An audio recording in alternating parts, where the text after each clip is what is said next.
And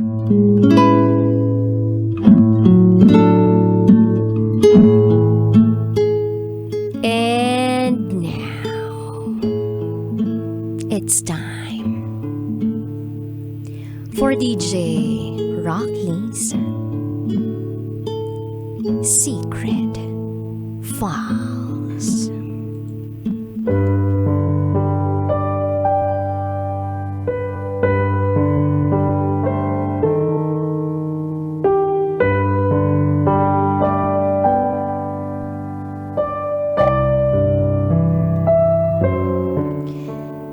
I gave our relationship a chance.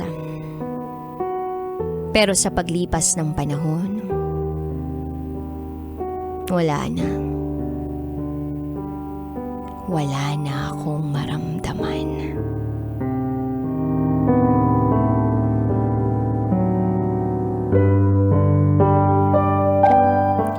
Hi DJ Rocky. Itago mo ako sa pangalang MJ.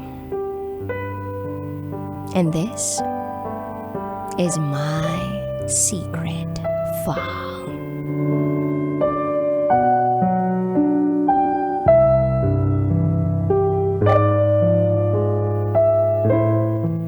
Totga. The one that got away. Lahat daw ng tao meron yan. Yung akin ay hindi kasing sakit ng naramdaman kong heartache sa first love ko noon. Kasi yung totga ko, ako yung nang iwan. Itago natin siya sa pangalang Nampion. First year college ako noon, year 2011. BS IT ako, BS CS siya. Siya ay introvert. In other words, hindi pala salita. Although meron naman siyang mga kaibigan. Unang nakatawag ng pansin sa akin ay yung very expressive niyang mga mata. Kung makatitig wagas at parang tagos hanggang kaluluwa. Ganoon ang pagkakakilala ko sa kanya. Hindi naman siya pangit, hindi rin gwapo. Sakto lang. At ang husay niya sa programming. Isa siya sa mga estudyante na napipili na isali sa mga contest sa programming. And I can see him only as a friend. Kahit humahanga ako ng husto sa kanya. I like his personality, nabait, totoong tao, at komportable siyang kasama talaga. At bilang madaldal ako, nag-click kami. Kasi ako madaldal, siya tahimik. And that time, isa sa mga friend niya, ang boyfriend ko, na itago natin sa pangalang Leo. Si Leo ang first love ko. Hindi na rin kayo masyado nag-uusap noon ni Nampion. Seloso kasi ang boyfriend ko.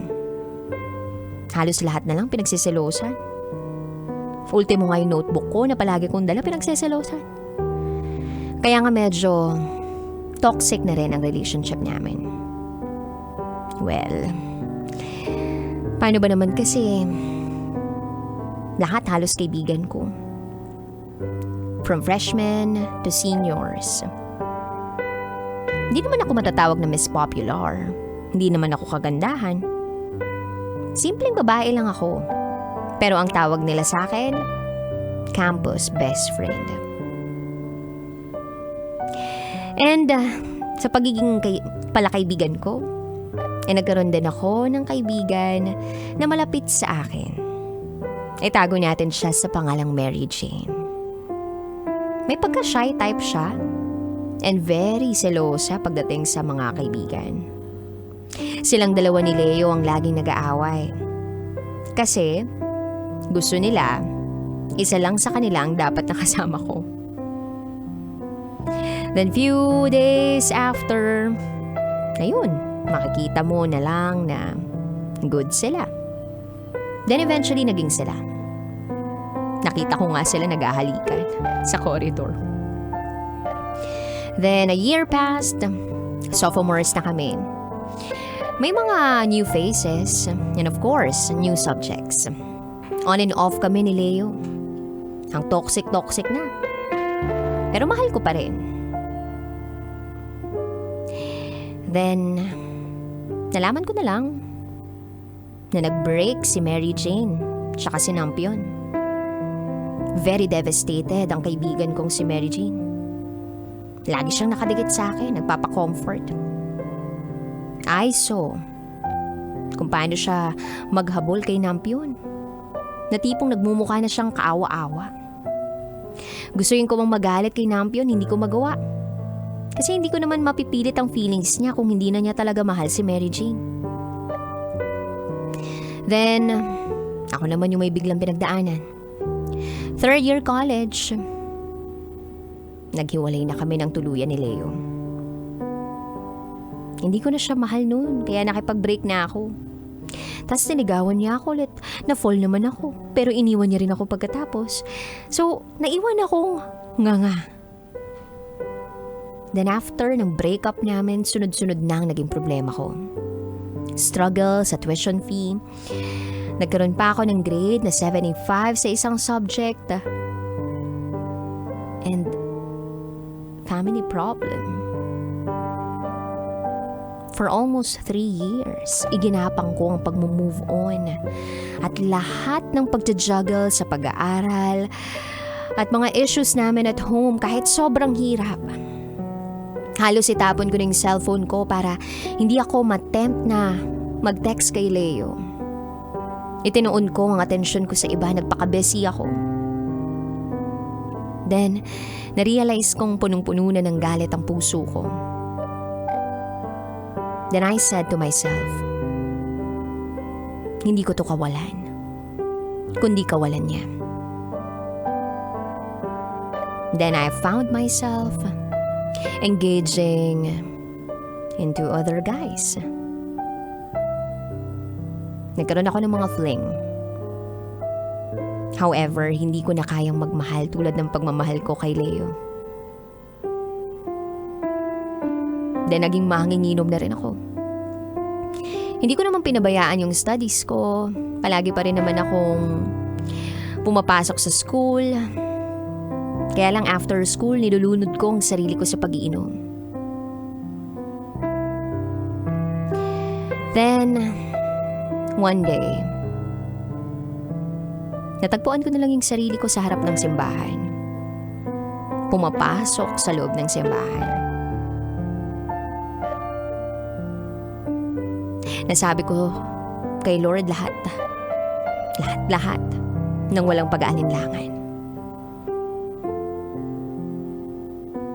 Then at that moment sabi ko, pag lumabas na ako ng simbahang ito, bagong ako na ang lalabas. Year 2015 came. Graduating na kami.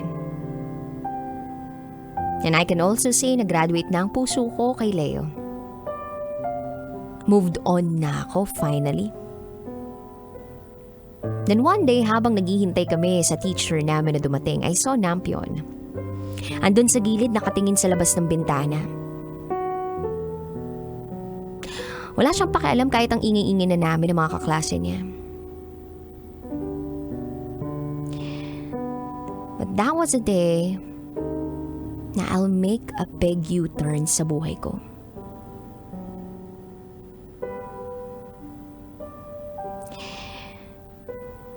Naging mas close kami ni Nampion.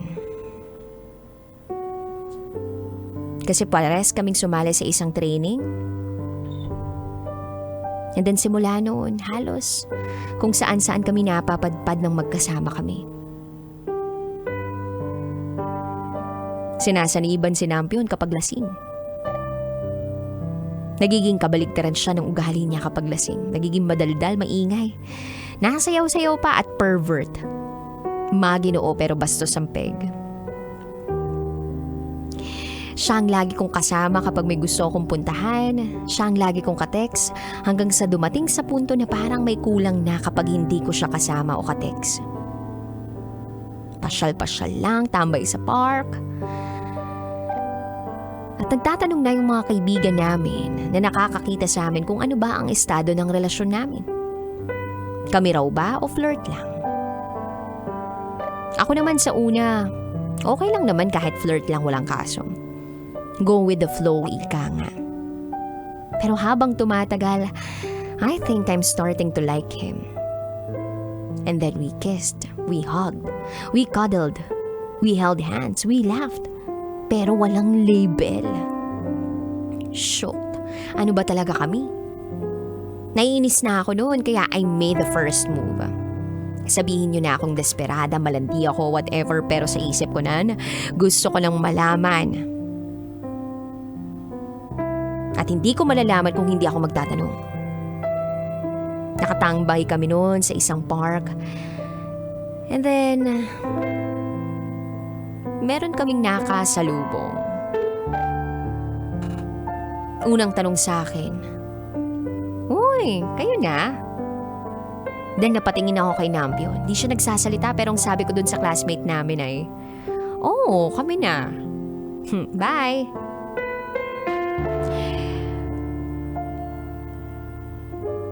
Then I told Nampion, "Sorry kanina, joke lang naman yun."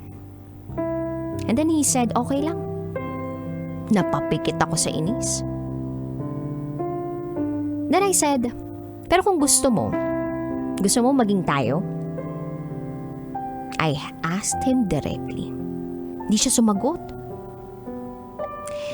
Ganito na lang, magtitigan tayo in 1 minute. Kapag ikaw ang unang ngumiti, meaning tayo na.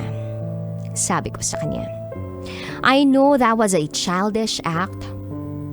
Pero ang nasa isip ko noon, hindi matatapos ang gabing yun nang hindi ko nakaklaro kung ano man yung meron sa aming dalawa. Lumipas ang mga segundo.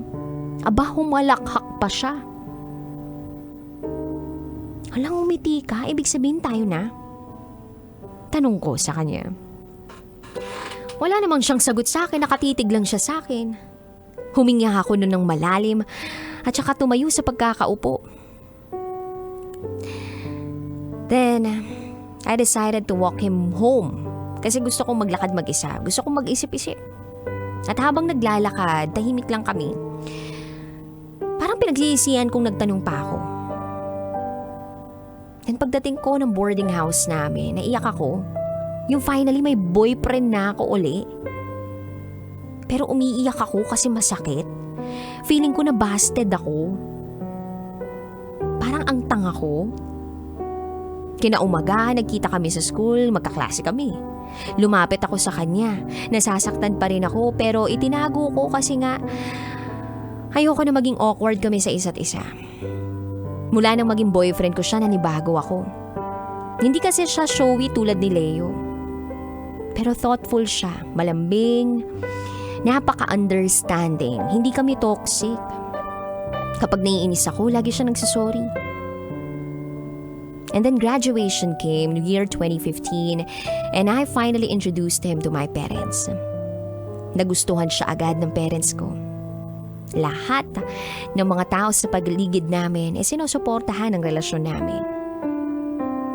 But then, dumating sa punto na kinakailangan kong iwanan si Nampion. Kinakailangan kong pumunta ng Maynila. Mag-work ba ang LDR sa amin? Bago ang araw ng pag-alis ko, nagkita kami. And we spent the whole day na magkasama. Pagdating ko ng Maynila, nakahanap ako ng work as a sales admin. Lagi lang kami magka-chat ni Nampion. Maibsan lang yung pagkamis namin sa isa't isa. Nakontento kami ng ganun for almost 3 years. Sa Maynila ako, nasa Bicol siya. Priorities, responsibilities came in the way. You have to work, earn, para mabigyan ng magandang buhay ang mga parents namin. Hanggang sa dumalang ang pag-uusap namin. I just woke up one day.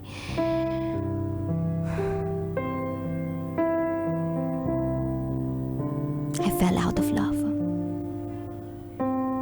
Dumating sa punto na ang bilis ko na mainis sa kanya. Samantalang dati, tawag lang niya, sinasagot ko agad. Naalala ko yung sinabi ng ex ko nun, affection decreases when distance increases. Tama pala yun. Nararamdaman ko ngayon eh. Naisipan kong makipag-break but I gave our relationship a chance. So I decided na umuwi ng Bicol for a vacation. Nagkita kami. We spent the day na magkasama just like the old times. And dun, para akong binuhusan ng malamig na tubig. Sumagi sa isip ko yung plano ko makipag-break sa kanya. Sabi ko sa sarili ko, yung taong to, iiwan mo, na sobrang mahal ka. So doon, minahal ko siya uli.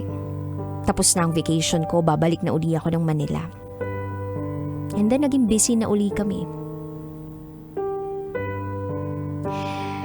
And then, I tried. Kahit busy. I gave our relationship a chance. Pero tuwing gumigising ako, hanggang sa lumipas na ang panahon, wala na. Wala na akong maramdaman. And then we broke up. Okay lang, pagod din naman na nga ako eh. Sabi niya sa akin. Pinagalitan pa ako ng kapatid ko kasi bakit daw nakipag-break ako. Saktong patay pa ang lola ni Nampio. Wala nang parents si Nampio, lola na lang ang tumatayong nanay at tatay nila mula pagkabata. Ang sabi ko naman sa kapatid ko, ayoko nang pilitin. Ay, di naman na rin healthy. Wala na akong maramdaman. So after our breakup, hindi na siya nag-text. In-unfriend niya ako. Umalis na siya sa GC ng barkada, binlock niya na ako sa FB. Andun yung gulat sa akin pero sa isip ko tama lang yung ginawa ko. Kaysa sa paulit-ulit ko siyang masaktan. I went on with my life. At ganun din siya. Year 2020, I gave birth to a healthy baby boy. Right now, DJ Rocky, I'm happily married, a mom of a 2-year-old baby boy, and I'm so blessed na binigyan ako ng napakabait, hardworking, at mapagmahal na asawa. Grateful ako na napakabait din ng anak ko. It's been 3 years at masasabi kong sinampyo ng totga ko. And up until now, wala kaming closure. So I opened my other Facebook account, then searched for his profile. Meron pa naman pala siyang Facebook. And I'm so happy knowing that meron na rin siyang pamilya. Anytime soon, manganganak na ang asawa niya. And to you, Nampion, kung naririnig mo man ito, alam mo na ikaw ang itinutukoy ko sa sulat kong ito. Sobrang masaya ako para sa'yo. Sa totoo lang, binigay ka sa akin ni Lord. Ikaw ang answered prayer ko noon. Pero alam kong hanggang doon na lang talaga yung kwento nating dalawa. Palagi kang mananatili sa puso ko. At may espesyal na parte ka rito. Alam kong hindi mo pa ako kayang patawarin sa ngayon. Pero hihintayin ko na sana dumating yung araw na yon. Sapagkat sa paraang yun lamang tayo makakalaya. Hanggang dito na lang po. Muli, ako si MJ. At ito, ang aking secret file.